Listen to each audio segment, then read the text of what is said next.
100 milliseconds. That is all your brain needs to decide whether a stranger is trustworthy.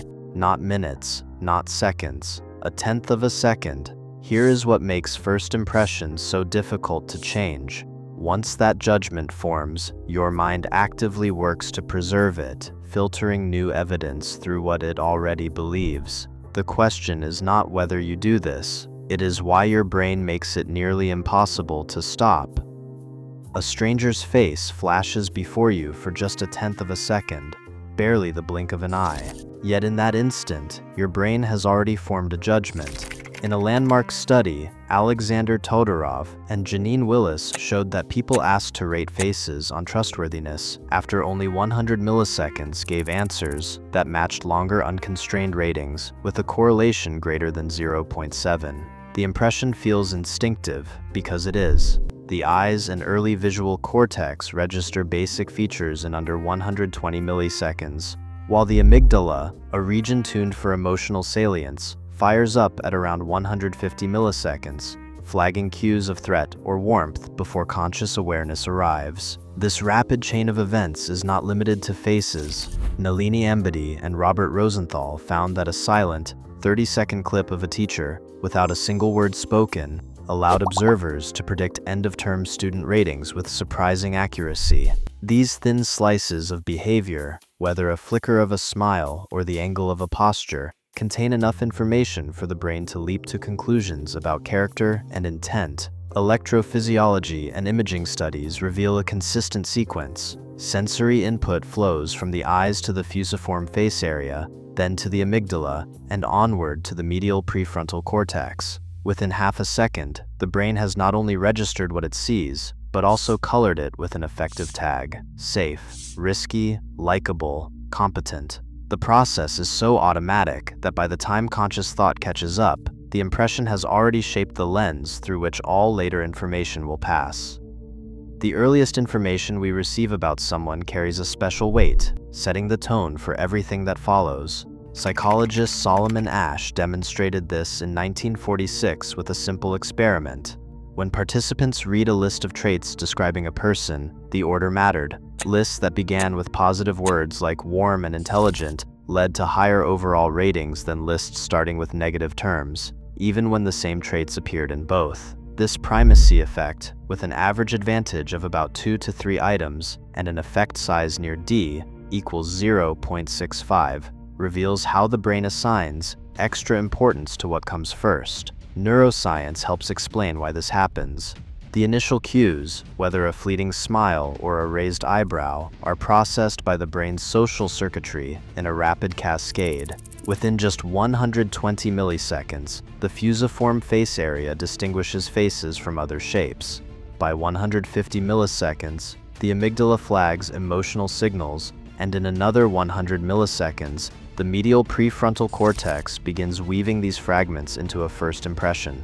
These early signals do not just color our perception, they become the framework against which all new information is compared. Studies led by Alexander Todorov and colleagues show that even a tenth of a second exposure to a face is enough for people to rate trustworthiness in ways that closely match longer deliberations. Micro-expressions, those tiny involuntary flashes of emotion described by Paul Ekman, also feed into this process, giving the brain a rapid but incomplete snapshot. Once the mind has latched onto these first cues, later details often struggle to shift the initial perception. The early weighting of information builds a mental anchor, quietly guiding our judgments long after the first moment has passed. A single number or fleeting detail can quietly set the course for every judgment that follows. In the 1970s, psychologists Amos Tversky and Daniel Kahneman demonstrated this with a striking experiment. Volunteers spun a wheel of fortune rigged to land on either a high or low number, then were asked to estimate what percentage of United Nations countries were in Africa. The random number, completely unrelated to the real answer, shifted people's guesses by nearly 30% of the difference between the anchor and the correct value. This phenomenon, known as the anchoring effect, shows the mind's tendency to latch onto the first piece of information it encounters, even when that information is arbitrary or irrelevant.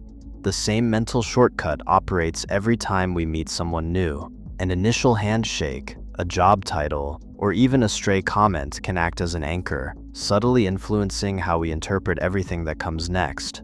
The brain, faced with uncertainty, grabs onto these starting cues and uses them as a reference point.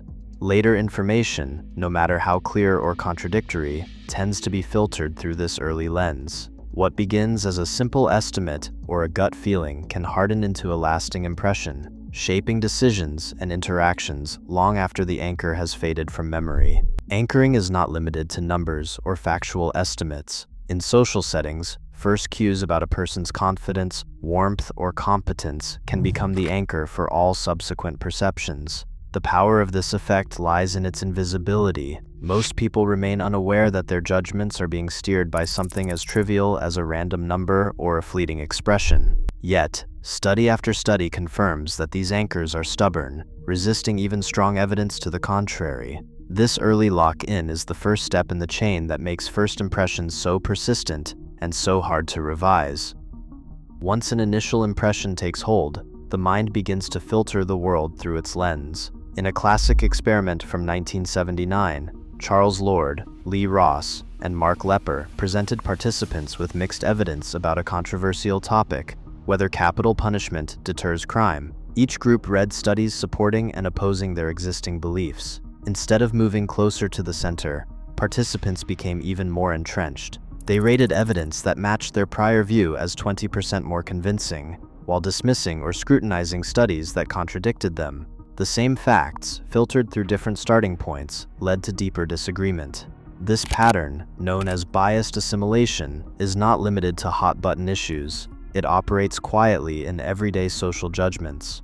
When a first impression is positive, people tend to notice small gestures or comments that reinforce that view, while overlooking awkward moments or mistakes. If the initial impression is negative, even neutral actions can be interpreted as further evidence of a flaw.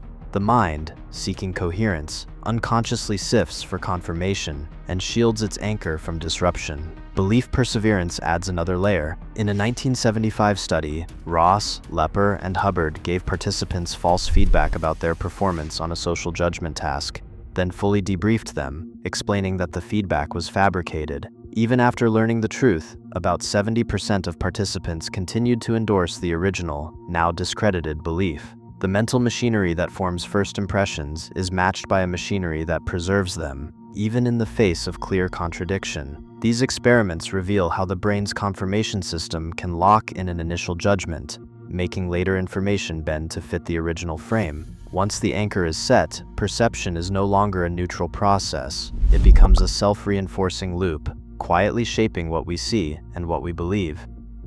In a classroom at the start of a new school year, a teacher surveys the faces of her students. Without realizing it, she has already formed beliefs about who will excel and who might struggle. The classic Pygmalion study by Rosenthal and Jacobson found that when teachers were told certain students had high potential, chosen at random, those students showed academic gains of about half a standard deviation by the end of the year. Later field studies estimate this as 3 to 5% improvement in test scores. The effect traces back to subtle shifts, more encouragement, extra eye contact, and a few extra questions asked in class. A small nudge in expectation quietly shapes real outcomes. The same pattern appears in hiring. Recruiters often decide within the first few minutes if a candidate is a fittee. In practice, early cues, like a firm handshake or a confident greeting, anchor the whole interview. Even structured rubrics cannot always override the pull of that first impression. Studies show that candidates who make a strong initial impact are rated higher, even when later responses are identical to those of less memorable applicants. In dating, the opening moments, a smile, a laugh, a glance, carry outsized weight. People remember the first spark, or the lack of it, long after the conversation is over. Across classrooms, offices, and cafes, these snap judgments do not just color perception, they can quietly set the trajectory for opportunity, connection, and trust. Changing a first impression is not just a matter of seeing new facts. It means pushing against deep currents in the mind. Ziva Kunda's research in 1990 described how motivated reasoning works. When new evidence threatens what we already believe, the brain often finds ways to explain it away. This is not simple stubbornness. Instead, it is a reflex to protect the story we tell about ourselves and the world. Henri Tajfel and John Turner showed that identity plays a central role. When an impression supports our sense of belonging or self-worth, any challenge to it can feel like a personal threat. The result is a quiet but powerful resistance to change, even when the evidence is clear. Organizational psychologist Adam Grant puts it simply: if we lock the decision-making process behind a simple checklist, we scramble the bias-inducing shortcuts that our brains love to take. But most of the time, those shortcuts run unchecked. The harder it feels to update an impression, the more likely it is that identity and self-protection are shaping what we accept as truth. Only by recognizing these inner pressures can we begin to loosen their grip. Snap judgments shape reputations, relationships, even opportunities. In a world moving faster than ever, the power to pause and question our first impressions is rare, but crucial. Every encounter offers a choice: accept the shortcut or challenge it. The difference can define a life.